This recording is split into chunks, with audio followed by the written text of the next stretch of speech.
Hey everybody, this is Vanderveer. I wanted to say hello and I hope you're having a great Tuesday. I wanted to spend a few minutes today talking with you about some great resources we have available through the DC Public Library. What we're going to do is we're going to go to our Clever page and we're going to scroll down to Library and Resources. And you've noticed there are several tabs down here. We looked at Destiny the other day. Today we're going to look at the public library. So you have two places you can choose. The first is the general DC Public Library site, and the second one is their Go Digital site, which contains their ebooks, their audiobooks, and their digital content. So let's just go to the Public Library tab. I'm going to click that, and my screen, it comes up, and you can see you have some options at the top. What we're going to take a look at is Research, this tab right here. And we're going to drop down and click Databases. Now, you have the option to look through these various resources that the public library has. They have videos, they have music, they have all types of things for parents, for students, for all ages. So one of the things that I'm going to take a look at today are a couple of sites that I use in class, and one of them is called Bookflix. Bookflix is a really great way to match fiction and nonfiction, video and print. So if you take a look at this, we're going to visit the site. Now I'm going to stop recording for a minute while I put in my library card number, just a moment. So as you can see, the way you get access to these digital resources is by using your library card. You can put in either your library card number if you have one, or you can use your DC1 card number. Either of those will work. So as you can see, I put my number in and it says welcome to Bookflix. So we'll click start and see what we have here. So we're going to skip that intro. So we have some different options, different categories. So let's take a look at animals and nature.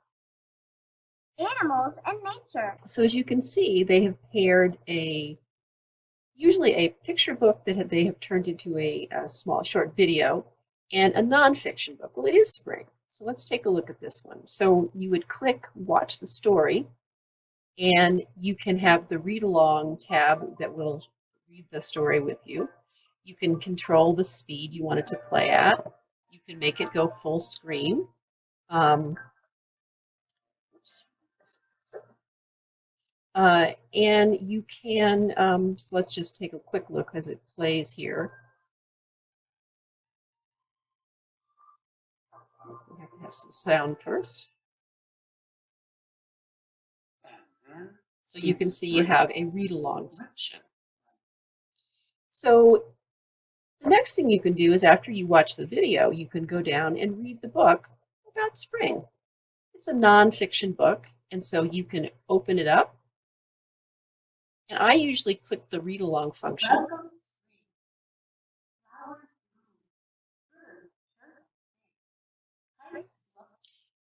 You can also, again, put it on full screen, excuse me.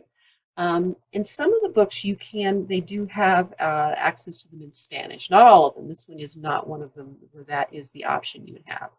So then after you read the book, there's some games you can play. Click on the word match. Match all the words to uncover a picture. So this is some of the This is some of the vocabulary that was highlighted in the nonfiction book that you could click Sprout, and so then you can all. Okay. So this is what happens first? Drag that picture to the yellow box. So you can say, all right, that's the first thing that happens. So again, it's a sequencing thing. Drag that picture to the purple box. Then you can click Explore the Web. And it has some different websites that Scholastic has vetted, and you can take a look at these topics that are connected to the topic of spring in this case. So that is the way we use Bookflix.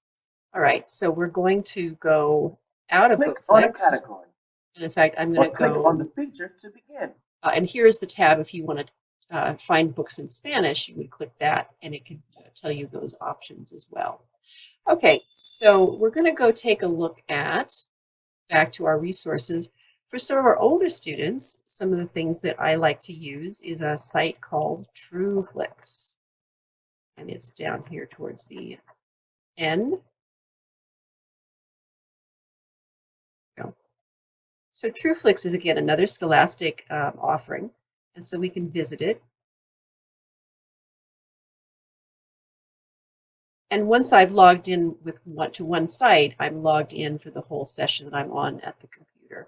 So the thing that TrueFlix provides is it has information about social studies and science. So if you're interested in, for example, the United States, you can click that tab, and it has different, looks like we have all the books about the various states, okay? And so when you click up a book, there's a little video that introduces the story, and then you're going to take a look at the book itself. And again, you have a read aloud option as you do in BookFlix. Give it just 1 second to come up. It's kind of slow. Let's see.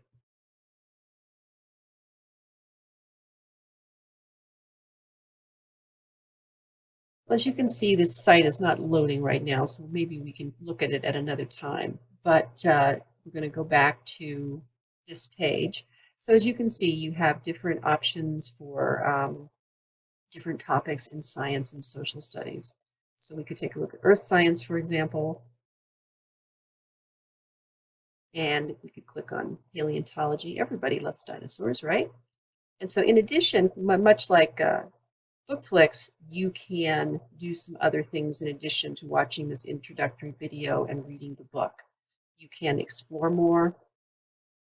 It will give you some different articles that you can take a look at, some different sources you can use. There's another Explore the Web feature, so you can take a look at different dinosaur sites that have been vetted by Scholastic. And you can move on to more earth science topics if that's of your interest. So that is another site we like to use, and it's called TrueFlix. One more site we'll talk about is Tumblebooks, which is a site that has access to picture books. So you could say, for example, not till tomorrow, Phoebe. We're thinking of Phoebe Hearst. We would click that. So we could read it online. Start playing it.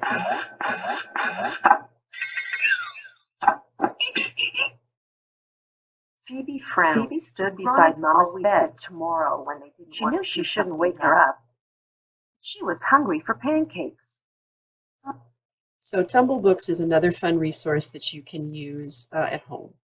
So my friends, these are just some quick overview of some of the resources that are available through the public library. Remember to have your DC1 card, or if you have a library card, to use that, because you will need those numbers on the card number to sign into these different sites. And I also encourage you to take a look at some of the other offerings. As I mentioned, there's some videos, some very cool music sites, and some other reading sites as well. I hope you guys are well. I miss you all, and I hope you enjoyed this little talk. I'll talk to you soon. Much love, Ms. V.